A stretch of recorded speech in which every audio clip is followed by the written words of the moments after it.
Il y a des urgences qu'on entend et d'autres qu'on ressent. Lorsqu'au sein d'un peuple, l'écriture se fait rare, la lecture ne laisse plus de traces, il y a quelque chose qui disparaît peu à peu dans la mémoire. L'esclavage n'a pas seulement enchaîné nos corps, il a aussi détruit notre rapport à la mémoire, disait Ngozi Wa Leonora Mayano quand elle disait qu'un peuple qui ne lit pas, c'est un peuple qui ne se retrouve plus. Bienvenue dans Kuluma Leadership et Excellence, le podcast, vous le connaissez maintenant, on parle de leadership inspirant, d'innovation collaborative, d'impact positif et d'excellence. Aujourd'hui, nous ouvrons une série de 2 épisodes sur la lecture, l'écriture et la transmission. Nous ne cherchons pas des coupables, nous cherchons des clés. Nous allons nous interroger sur les questions de savoir pourquoi la lecture s'étouffe-t-elle de plus en plus dans nos familles, pourquoi aussi peu d'hommes et de femmes prennent leur plume pour transmettre, et enfin, et surtout, que se passe-t-il quand on part sans rien laisser derrière? Dans ce premier épisode, nous allons parler de la lecture, de l'écriture et de la transmission. Est-ce que ces éléments sont une urgence vitale? Pour en parler, je suis accompagné de 3 messieurs qui nous rejoignent aujourd'hui. On commence par Mohamed Diakabi. Bonjour, je m'appelle Mohamed Gakabi. Merci déjà pour l'invitation. Je suis juriste de formation. Je suis quelqu'un qui est passionné par la recherche du savoir et je suis passionné par les livres. C'est pourquoi je suis là. Merci encore pour l'invitation. C'est moi. Et Agadis Bidjika. Enchanté, bonjour. Agadis Bindika, je suis chef de trafic dans le transport de marchandises et la logistique.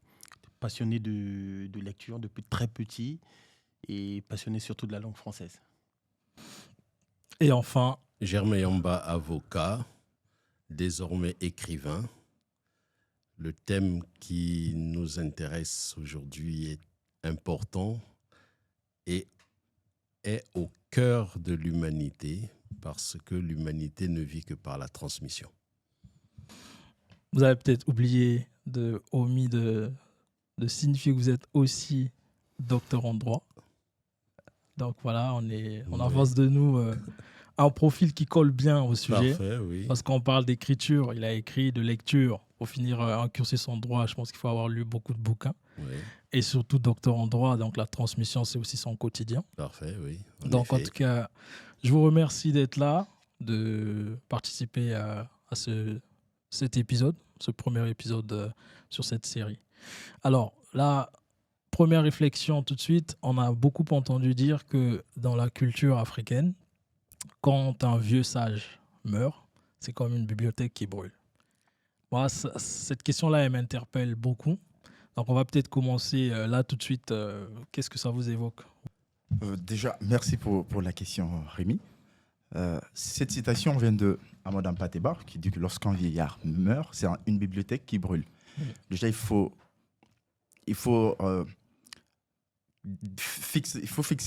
délimiter le contour de cette question. Déjà, le vieillard, c'est pas forcément un vieux en âge. Le vieillard peut être un jeune. C'est-à-dire, c'est quelqu'un qui connaît le vieillard. On peut être vieux, mais être un enfant, dans la tradition orale, en tout cas dans la tradition africaine. Cette citation, ce qu'elle évoque pour moi, c'est déjà, tout d'abord, c'est la priorité qui est donnée dans nos traditions à l'oralité par rapport à l'écrit. Ouais. Parce qu'on estime qu'un vieux, lorsqu'il meurt, il a déjà beaucoup appris, il a beaucoup écouté, il a appris, et s'il meurt, n'ayant pas fait d'écrit, et aussi s'il n'y a pas de transmission, sa mort équivaut à la destruction d'une bibliothèque. Donc, il part avec toute cette connaissance. Exactement, s'il n'y a pas de transmission avant. Ouais. C'est comme ça que je vois cette question. Et Agadis. Pour ma part, ça pose surtout la limite de ce sujet, dans le sens où nous avons un problème en Afrique où l'écriture n'est pas aussi développée, aussi primée que l'oralité. Et là, donc, ça suscite une réflexion. Une réflexion suscite donc questionnement et donc trouver des réponses à ces questionnements. Maître. Amadou Hampâté-Bâ, c'est le sage de l'Afrique et c'est celui qui nous porte tous. L'œuvre d'Amadou Hampâté-Bâ mérite d'être lue et approfondir cette œuvre parce que effectivement, Hampâté-Bâ pourrait se présenter comme étant le griot. Or, dans nos traditions, le griot, c'est celui qui crie. Celui qui a la liberté de dire ce qu'un autre ne peut pas dire. Lorsqu'on est le chef d'une cour, on ne peut pas se présenter soi-même. Et le griot est là pour porter la parole du chef. Et Amadou Hampâté-Bâ a écrit, mais il a traduit à l'écrit ce qu'il avait reçu à l'oral. C'est pour ça que je disais que la transmission était au cœur de l'humanité, parce que le premier, et je pense qu'on peut le dire, l'an 1 naît avec la naissance de quelqu'un qui n'a rien écrit, mais dont le message est d'actualité de 2000 ans plus tard. Parce que justement, d'abord ses contemporains, ensuite de génération en génération, des gens ont transmis ce que son enseignement. Vous savez de qui je veux parler. Bien sûr, voilà. On a noté tout de suite. Donc vous dites que le griot, c'est celui qui crie, mais moi ce que je comprends, il crie non pas par le ton de sa voix, mais par la profondeur de ce qu'il dit. Bien sûr. Si je peux me permettre, pour dire qu'en fait, en Afrique, généralement, il est très, de la tradition africaine, peut-être même négro-africaine, il est très mal vu de parler de soi. Oui. C'est pourquoi les griots sont là, pour faire les louanges des rois, des héros. Justement. Et justement, tu dis qu'il est mal vu de parler de soi. Oui. Mais justement, aujourd'hui, est-ce que ça ne devient pas un problème, le fait de ne pas prendre la parole, de ne pas parler pour soi, justement? Est-ce qu'en ne parlant pas pour soi-même, on ne laisse pas à d'autres personnes la possibilité de raconter notre histoire? Juste avant que vous répondiez à la question, ce sujet-là, on le circonscrit dans les communautés noires, on va dire, d'Afrique et d'ailleurs, de la diaspora, en Europe, aux États-Unis et partout. Parce que c'est un constat qui est plus parlant, peut-être. On ne connaît pas toutes les cultures, mais en tout cas, le constat qu'on pose aujourd'hui, c'est que dans notre culture à nous, l'écriture, la lecture sont un peu... non, mais lorsque l'on dit qu'il est mal vu de parler de soi, on parle de l'individu. Ce serait malvenu que Germain Yamba prenne la parole en disant « Vous savez qui je suis, voilà ce que j'ai fait, voilà. » Mais il est important de parler de sa communauté, de parler des réalisations des membres de sa famille, de parler de la réalisation des réalisations d'un pays, de parler des réalisations de ces communautés noires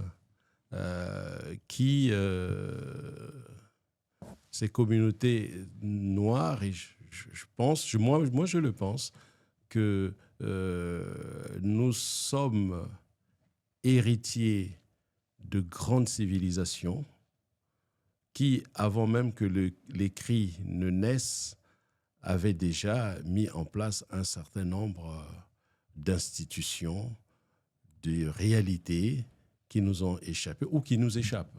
Parce que, bien évidemment, il n'y a pas une réelle transmission. Et donc, si on essayait de poser le constat, justement, sommes-nous réellement une culture qui lit peu? Est-ce que la lecture, l'écriture et la transmission sont des éléments vitaux pour la communauté? Je dirais plus, dire que nous sommes une culture qui lit peu, serait peut-être il faudrait nuancer cette affirmation, parce que déjà, les millions, les milliards d'individus que nous sommes, généralement, nous nous contentons de juger par rapport à notre communauté, par rapport à l'endroit, le lieu, le milieu dans lequel nous évoluons. Mais pour ma part, j'estime que nous lisons peu. Nous ne lisons pas assez, en tout cas. Et je pense qu'il y a quelque chose à faire, et ce serait dommage que de limiter notre communauté juste à la lecture, en fait. Ouais. est-ce qu'on peut reprocher à la communauté noire de ne pas assez lire?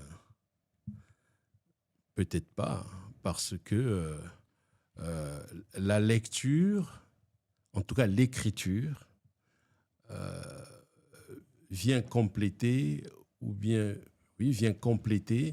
ce qui se fait à l'oral. L'oralité dans la culture noire a une importance capitale et elle a toute sa place. Surtout pour moi qui commence à écrire, dire que l'oralité a une place beaucoup plus importante que l'écrit, c'est un véritable cri d'amour pour les communautés noires, parce que je reste convaincu que transmettre par l'oral a davantage de pertinence que par l'écrit. Parce que l'écrit biaise parfois la réalité, puisque l'écrit est le résultat d'une réflexion. Il n'y a pas de spontanéité. On prend le temps de réfléchir sur ce que l'on voudrait transmettre. Dans quel style?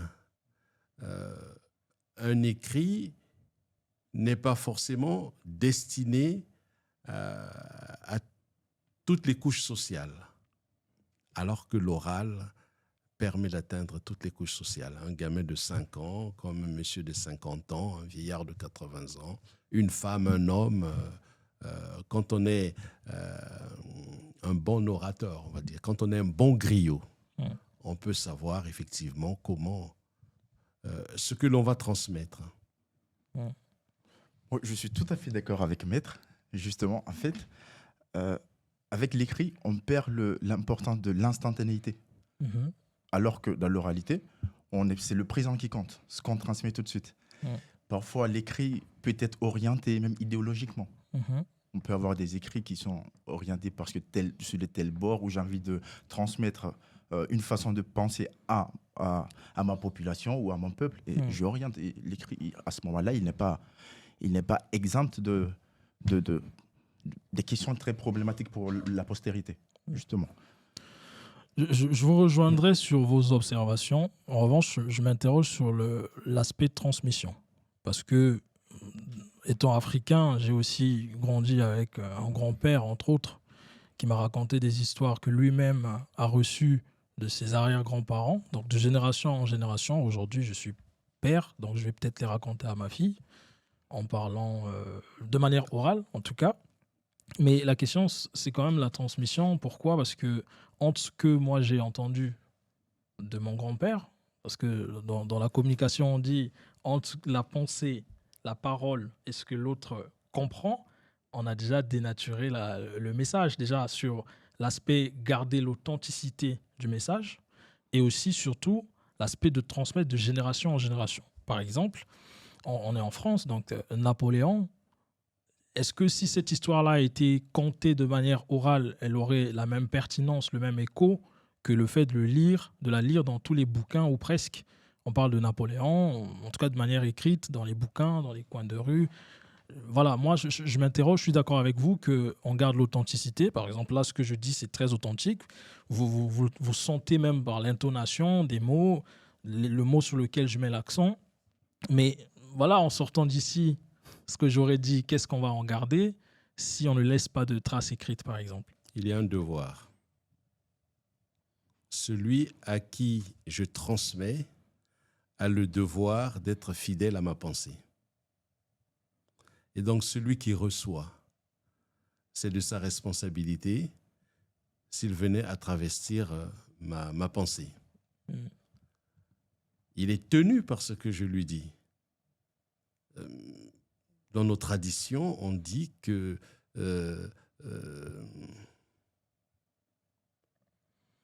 ce que tu sors de ta bouche ne t'appartient plus. Ça veut donc dire que celui qui reçoit est plus responsable que toi qui transmets. Donc effectivement, ce que nous avons à faire, c'est de rappeler régulièrement la responsabilité de celui qui reçoit, l'authenticité de la parole.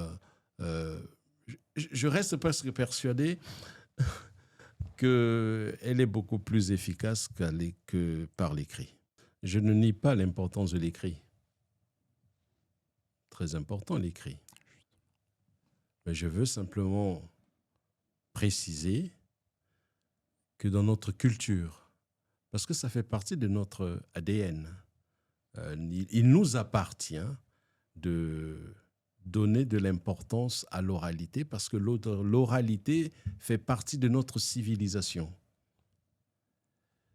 L'écriture va prendre une place importante simplement parce que c'est un genre de substitut. On ne peut pas faire autrement que d'écrire parce qu'on est soi-même conscient que la transmission ne sera pas parfaite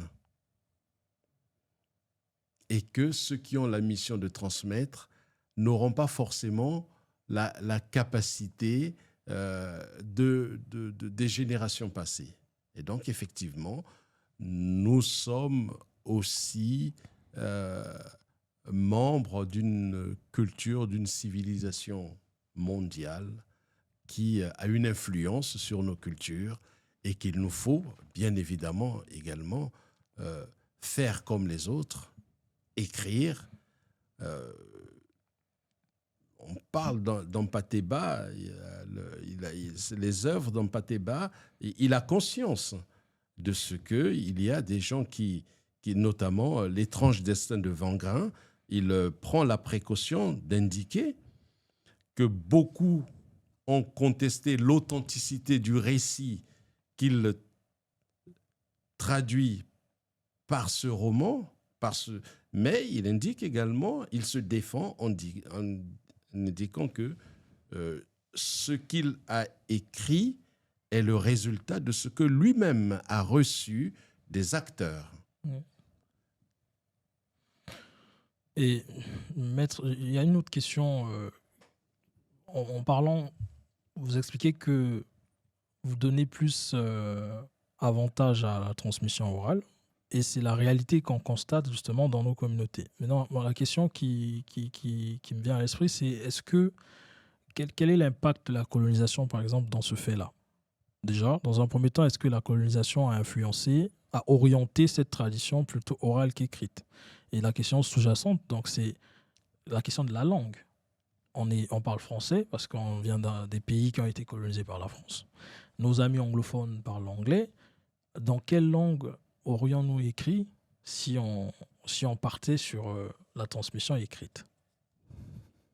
Juste avant que vous répondiez, je me souviens de ma grand-mère maternelle qui, il y a quelques années, avait écrit une lettre à ma mère. Enfin, une lettre, c'est 2-3 mots sur une pierre, hein, qui disait en patois, la langue maternelle, que Zita, donc ma tante, a accouché hier à minuit. Ouais. Donc elle a écrit en patois, mais en utilisant l'orthographe, l'alphabet français, par exemple.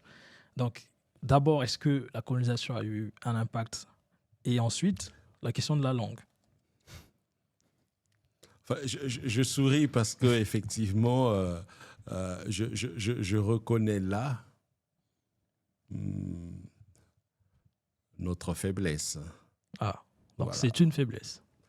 Oui, c'est une faiblesse. Il faut reconnaître que moi, le premier, je serais incapable de transmettre dans la langue de mes parents.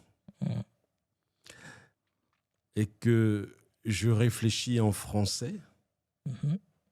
Si je pouvais, la réflexion en français n'est pas la même que si j'avais à la faire dans la langue de mes parents. Ne serait-ce que par le mot de transmission. Il n'est pas bon de parler de soi, comme il n'est pas bon dans nos traditions de dire les choses de façon directe. On présente les choses en parabole. Je serais incapable de transmettre à l'écrit comme cela pourrait se faire dans la langue de mes parents. Et donc, je souris parce qu'effectivement, je reconnais là ma faiblesse. Je reconnais nos difficultés. Peut-être vous avez des réactions à Gadis. Oui, mais est-ce que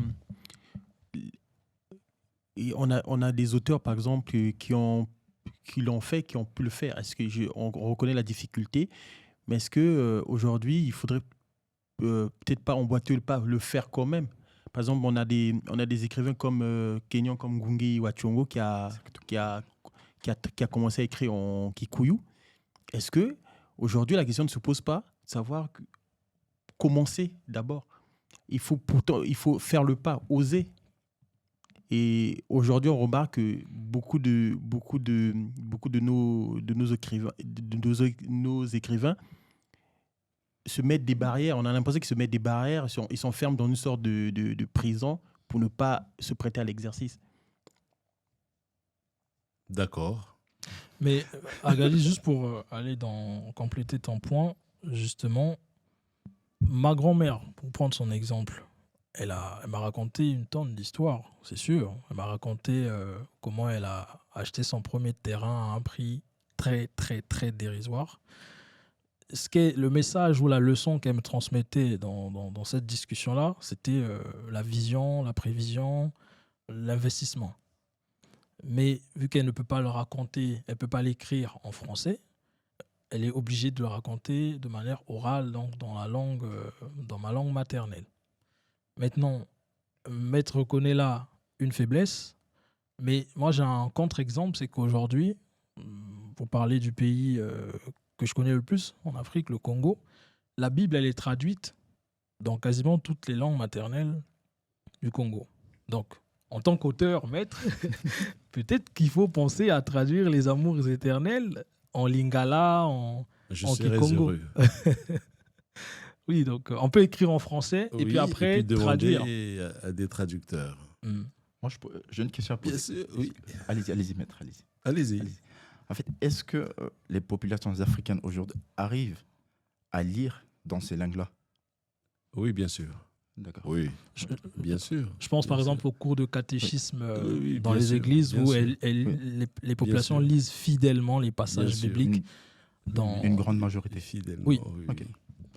Mais je reste, comment dire, l'oralité, c'est pas simplement...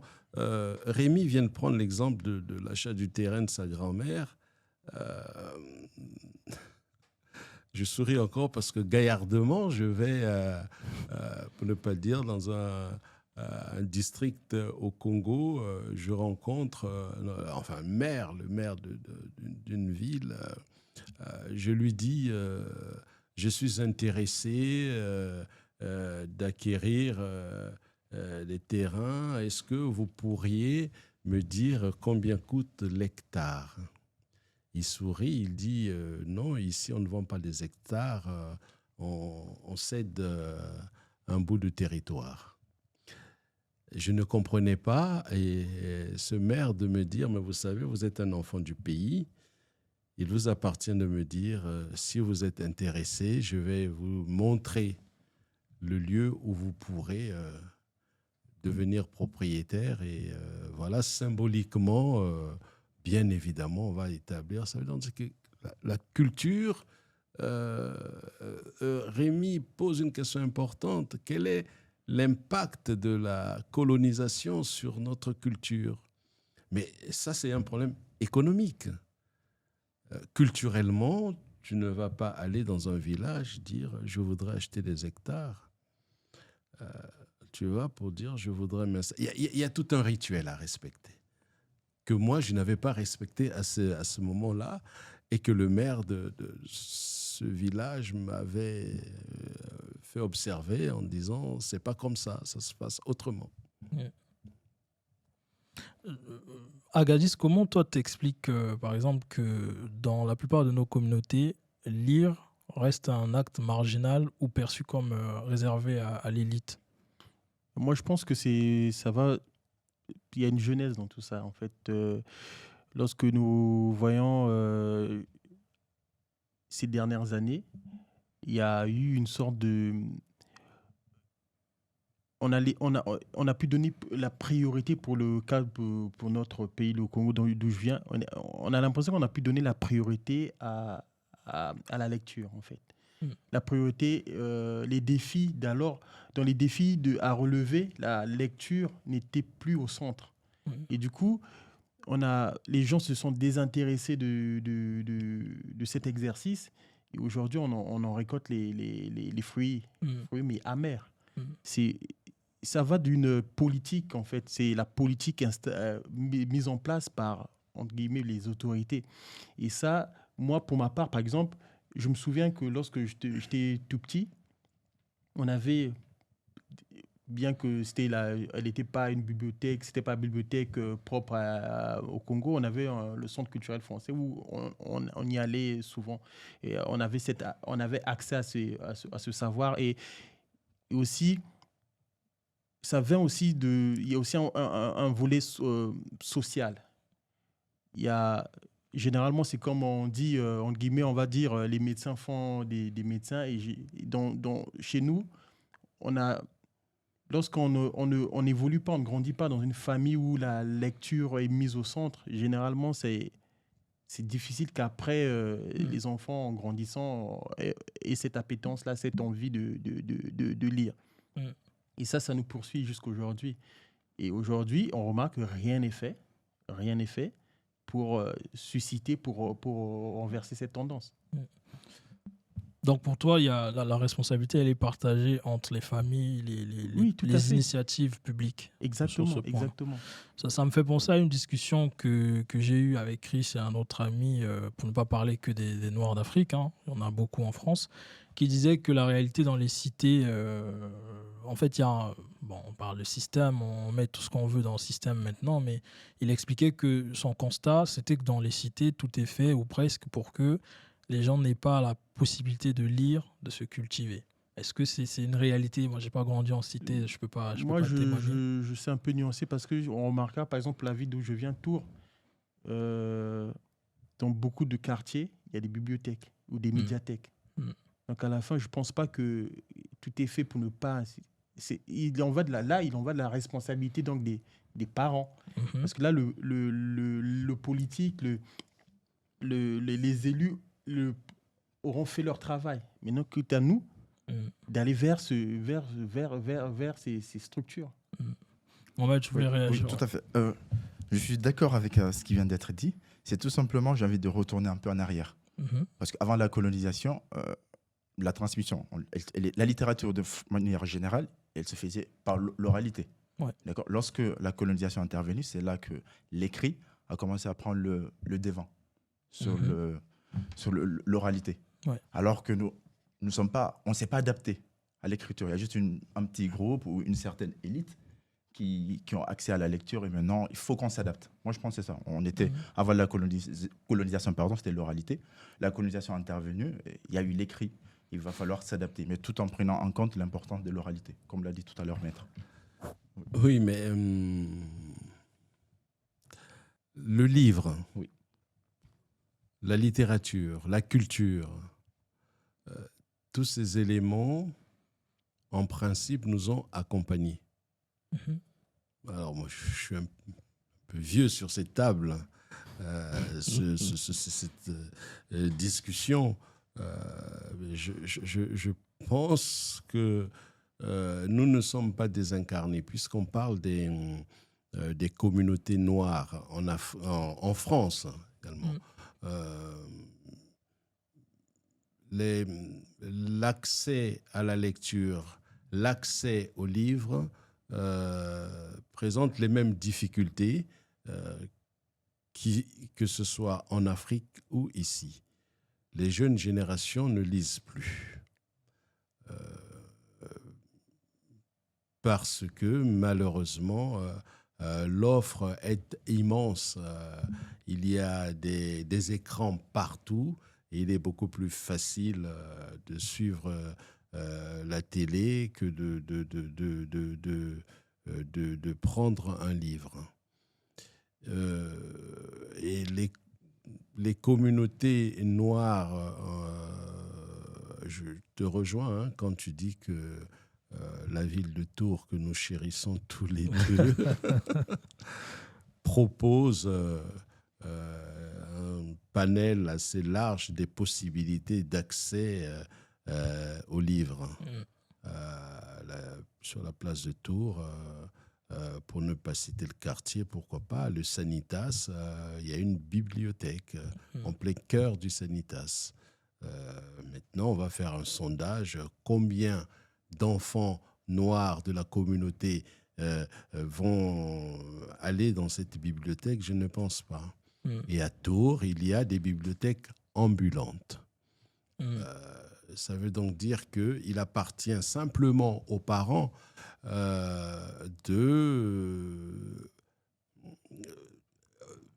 d'inciter. C'est pas un problème de revenus, c'est pas un problème de moyens, puisque les bibliothèques sont à la disposition de tout le monde. Pour revenir aux communautés africaines, on ne peut pas parler de communauté africaine parce que je ne m'autoriserai pas de parler d'autres pays que le Congo, mais je pense que dans toutes les générations post-indépendance, le livre était à la disposition de tout le monde. Et chacun, lorsque tu parles du centre culturel français qu'on appelle aujourd'hui l'Alliance française, pour ne citer que mon cas, vous lirez un beau chapitre dans Les Amours éternels. Dans le centre culturel français, on y avait tous accès sans que mes parents ou nos parents nous y amènent. Nous y allions de notre propre initiative. Et tous les classiques, nous avons lu tous les classiques parce qu'on allait à l'Alliance française, autant livresque que cinématographique. Après, aujourd'hui, les générations actuelles, c'est peut-être à vous de répondre quand même à ces questions. Je bouillonne, maître. Pourquoi? Je me sens un peu accusé. Pourquoi vous êtes si loin du livre? Je me sens un peu pointé du doigt. Je comprends bien votre propos, mais en tout cas pour les Noirs d'Afrique, moi j'ai fait le début de mon cursus universitaire. Je me souviens qu'à l'époque, on allait à la bibliothèque faire la queue de 4h du matin à 17h parce que le livre qu'on voulait lire, il n'existait qu'en 2 exemplaires pour 2000 étudiants en première année à peu près. Donc, et pourtant, nous bouillonnions de volonté de lire à l'époque, mais simplement que les moyens, les politiques publiques sans faire le jeu politique, c'est un constat qui est réel. Les conditions n'étaient pas remplies. Donc je pense qu'Agadis, tu as tout à fait raison. En France, la réalité elle est différente. Mais en Afrique, je pense que le sujet mérite un peu plus de vigilance parce que c'est vrai qu'il y a de plus en plus d'initiatives, l'Alliance française par exemple. Mais il y a des coins, je sais que Chris par exemple est dans une association qui milite, l'association Kiminou d'ailleurs. Je vous invite à regarder notre épisode. L'association Kiminou qui est en train de remplir des bibliothèques dans certains villages à l'intérieur du pays de livres pour pouvoir donner à ces jeunes-là la possibilité d'avoir accès à la lecture et demain à l'écriture. Alors, puisque nous sommes à l'oralité, tu peux traduire Kiminou. Kiminou, c'est la foi, l'espérance, me semble-t-il. Ouais. Très bon choix, parce que finalement, j'ai l'espoir que mes petits frères pourront lire comme moi j'ai lu. Donc, en tout cas, le choix de ce nom pour votre association est déjà un bon choix. Un bon choix. En tout cas, l'association Kiminou, on vous encourage, on vous soutient dans votre démarche. Aujourd'hui, je voulais soulever un point. On parle bien qu'on parle d'absence de bibliothèque, mais aujourd'hui, avec l'ère du numérique, est-ce que ils sont excusables, nos frères, nos sœurs qui sont en Afrique ou au Congo, par exemple, ils ont accès à Internet. Aujourd'hui, le livre est accessible via un téléphone, via un ordinateur, via une tablette. Est-ce qu'aujourd'hui, demain, on leur fera pas, on n'aura peut-être pas le droit, on aura peut-être le droit de leur faire un procès sur cette question. Est-ce qu'ils seront excusables demain? Est-ce qu'ils pourront dire que c'est de la faute des politiques? Alors, moi, je pense que sur ce point-là, Agadis, je pense que le sujet, il faut peut-être qu'on creuse un peu plus, parce que si on se concentre sur le support, on risque d'avoir beaucoup de difficultés sans prétendre vouloir régler ce problème-là. Mais je pense qu'on devrait plutôt mettre l'accent sur pourquoi nous devons lire et écrire. Exactement. C'est vraiment de ça dont on parle. Parce que on dit que tout ce que nous ne lisons pas finit par nous lier. Donc, je pense qu'au bout d'un moment, il faut que nos populations, nous-mêmes déjà, parce qu'on n'est pas au-dessus des autres, il faut que nous comprenions pourquoi nous devons lire. Parce que si on ne lit pas, on n'écrit pas notre histoire, d'autres le feront à notre place. Mais ça, c'est l'écrivain qui prend la parole. Allez-y donc. Parce que le livre a cette particularité de te faire voyager en étant assis tranquillement dans ton fauteuil, dans l'espace et dans le temps. Exactement. Et c'est très important. Lire a une importance capitale. On dialogue avec des milliers de gens, on voyage, on rêve, Il y a une question fondamentale. Il faut quand même observer qu'il y a certains livres qui donnent lieu à des films. Ben, si vous lisez le livre et que vous allez voir le film, il n'y aura jamais les mêmes émotions. Tout à fait. Ça suffit pour montrer l'importance du livre. Donc, on réitère, le livre est très important. C'est très important. Il faut susciter l'envie de lire. Exactement. Donc, expliquer pourquoi nous devons lire. Je pense que c'est ce qui va plutôt motiver les gens parce que, bon, il faut le dire, s'il faut lire parce qu'on est passionné, on ne peut pas avoir les mêmes passions. Non. Tout le monde n'est pas forcément féru de la lecture. Il y en a qui préfèrent le contenu audio-visuel.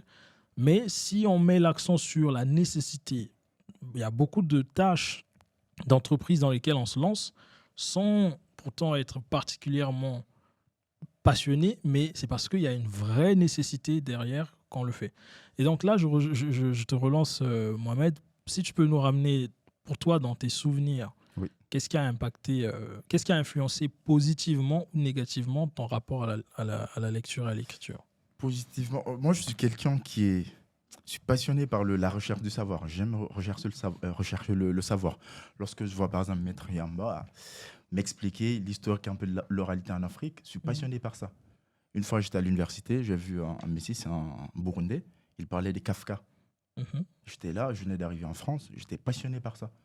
D'ailleurs, c'est la première personne à m'avoir donné un livre en France. Et depuis là, il y a un déclic, je lis. Parce qu'en lisant, j'apprends sur ma personne. J'apprends aussi sur l'autre. Je me mets à sa place et j'essaie de comprendre, voyager, comme l'a dit Maître, et vivre plusieurs vies en une seule vie. Ça, c'est seulement la lecture qui peut le faire. Donc toi, c'est plutôt ta curiosité, cette curiosité quête. Intellectuelle, oui, tout à fait. C'est ce qui... Agadis, je voulais te relancer sur un élément que tu as évoqué. Donc pour toi, tu penses qu'aujourd'hui, le contexte, le foyer, le cocon familial n'encourage pas forcément la lecture, dans nos communautés en tout cas? Oui, moi je pense que après, quand je parle de communauté, je ne veux pas peut-être généraliser parce que notre communauté, elle est vaste. Je n'ai pas la prétention d'avoir fréquenté toutes ces communautés. Mais pour ma part, pour ce que j'ai vu, partons de mon exemple, c'est parce qu'on m'a très tôt baigné dans cet environnement que j'ai. C'est peut-être... peut-être que c'est pas vrai, mais pour ma part, mon témoignage, c'est parce que dès petit, je me souviens que les livres à la maison, on avait une grande bibliothèque déjà, et mon père nous mettait toujours un livre entre les mains. Il était très... lorsque on lui demandait d'acheter il préférait par exemple nous acheter un livre qu'une paire de baskets. Je ne comprenais pas ça à cette époque-là. Mais ça fait que, pour rejoindre Mohamed, j'ai commencé à voyager à travers les livres. Je suis au Congo, je pouvais me retrouver en France, je pouvais me retrouver au Mali, je pouvais me retrouver dans l'Empire mandingue, juste dans la lecture. Et ça, c'est quelque chose qui n'a pas de prix. Et aujourd'hui,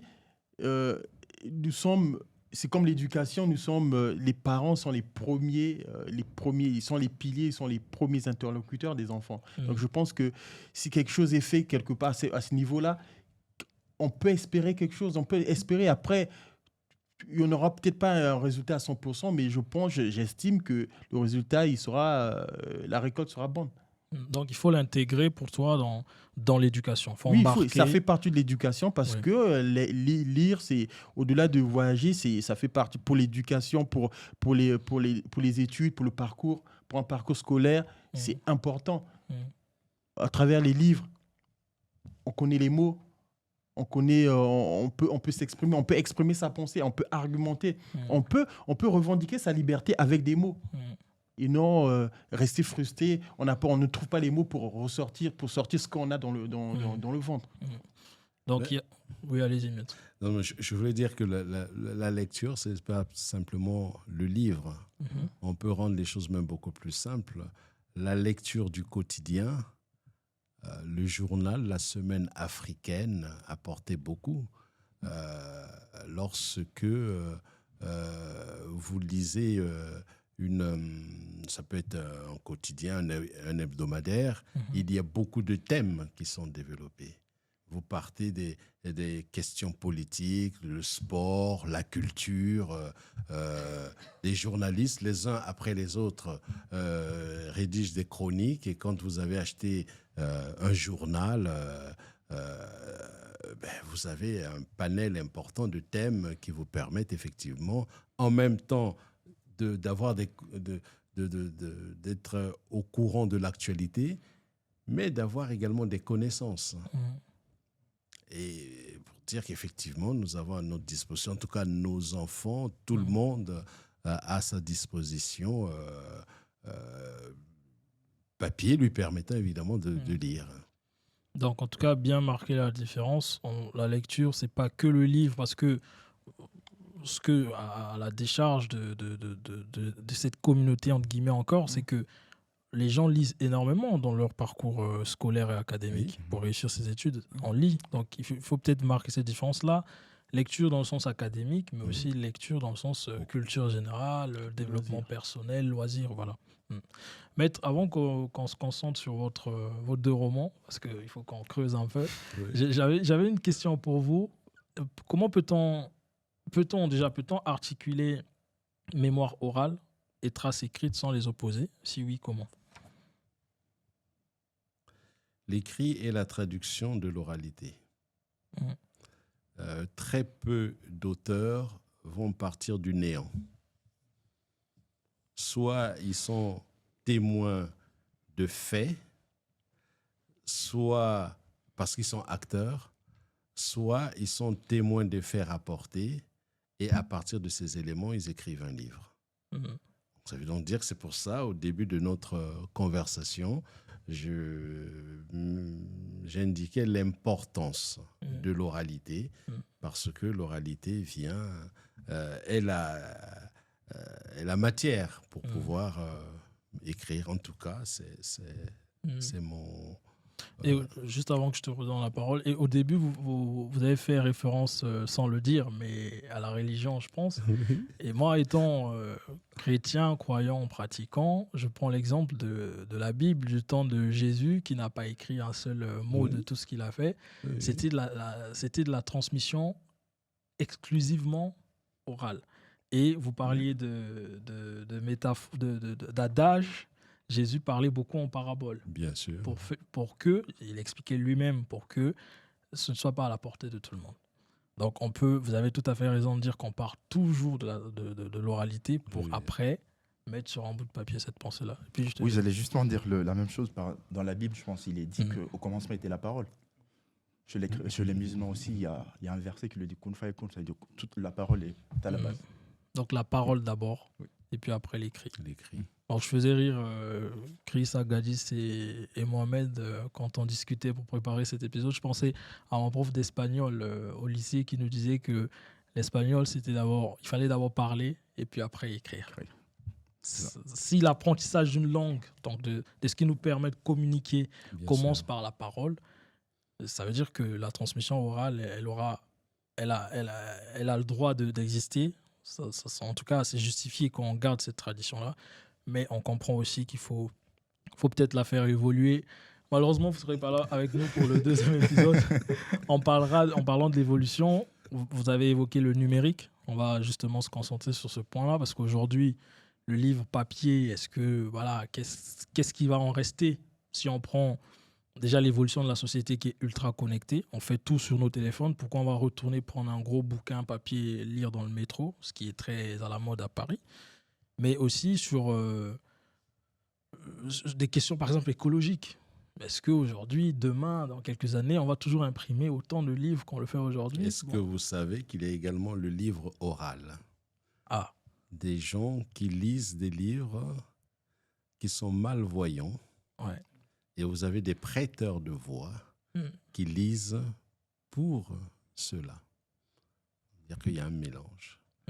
Celui qui veut accéder à la culture, à la littérature, et qui ne le peut pas par ses propres moyens, parce qu'il ne peut pas lire un livre, va demander à quelqu'un d'autre de lire le livre pour lui. Les bibliothèques sonores existent à travers le monde entier. En tout cas, alors, là, il nous reste 5 minutes à peu près. J'aimerais qu'on parle en tout cas de vos 2 romans, Les Amours éternels et Le temps du rêve. Dans Le temps du rêve, vous avez évoqué, je ne sais pas si on peut en parler, mais vous avez mis dans le livre, donc on en parle. Vous avez évoqué le décès de votre mère à un âge, vous étiez très jeune. Comment cela a influencé votre désir ou votre volonté d'écrire pour préserver cette mémoire collective et familiale? Alors, quand on prend la décision, à la rigueur, on ne dit pas on prend la décision d'écrire. Quand j'ai voulu écrire, alors déjà le titre, Le temps du rêve. Le temps du rêve, c'est d'abord que j'ai vécu une enfance et une adolescence qui était un rêve.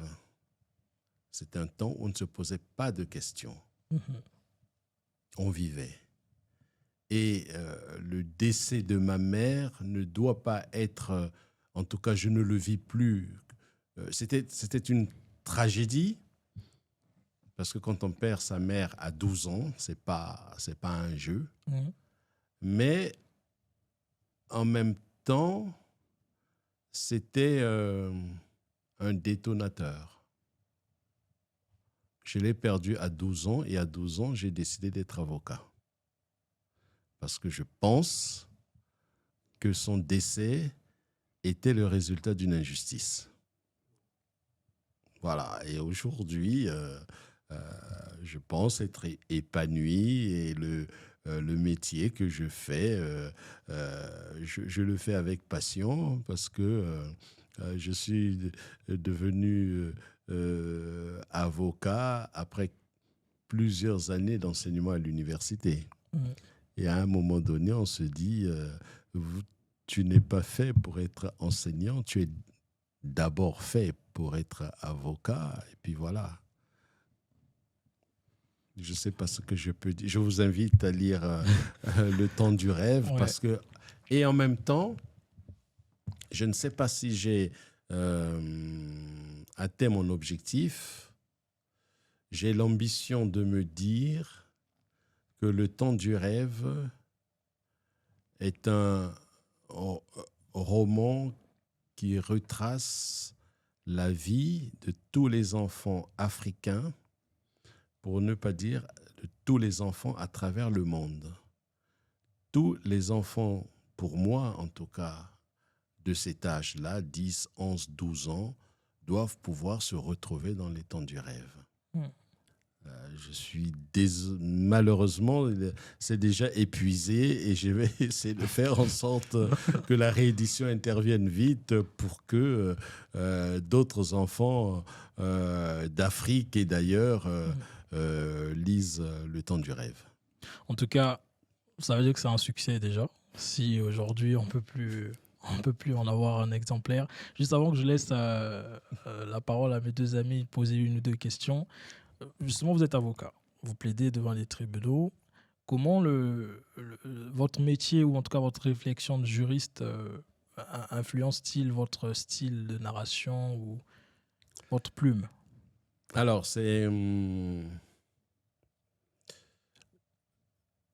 j'essaie de faire en sorte, et ça prend beaucoup de temps, que l'écriture ne soit pas trop influencée par l'analyse juridique.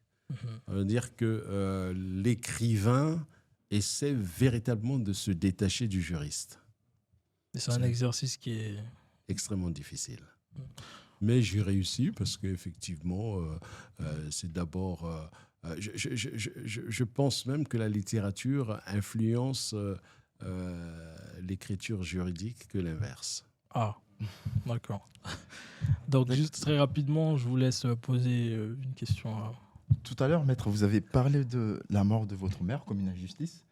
Oui. J'aimerais savoir, est-ce une injustice des hommes ou une injustice divine? Je ne comprends pas quand vous parlez d'injustice. Alors les deux. Il y a d'abord une injustice des hommes. Oui.